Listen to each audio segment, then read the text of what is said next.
नमस्कार प्रेक्षकांनो, स्वागत आहे आपल्या मराठी यूट्यूब चॅनलवर। आज आपण पाहणार आहोत, यंदा मकर संक्रांतीला ही एक मोठी चूक करू नका। 14 जानेवारी 2026 मकर संक्रांती नवीन वर्षातील पहिला आणि अत्यंत महत्त्वाचा सण। शास्त्रानुसार मकर संक्रांतीला एक रंग कटाक्षाने टाळायचा असतो आणि दुर्दैवाने 90% लोक ही चूक नकळत करतात। तो रंग कोणता? पिवळा रंग। यंदा देवीने पिवळा रंग धारण केलेला असल्यामुळे या दिवशी पिवळा रंग घालणे अशुभ मानले जाते अशी मान्यता आहे, त्यामुळे हे टाळा।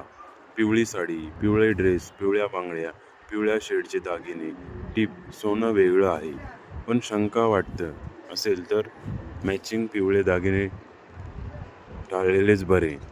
मग काय घालावं? शुभ रंग काळा, अत्यंत शुभ हिरवा, लाल, गुलाबी, केशरी। बांगड्यांबाबत खास नियम। मकर संक्रांतीला हिरव्या काचेच्या बांगड्या घालणं फार शुभ मानलं जातं। एक नियम पाळा, एका हातात बांगड्या एकने जास्त असाव्यात, उदाहरणार्थ एका हातात 12, दुसऱ्या हातात 13। अशाच माहितीसाठी आपल्या चॅनलला लाईक, सबस्क्राईब, शेअर आणि कमेंट्स करायला नक्की विसरू नका। धन्यवाद।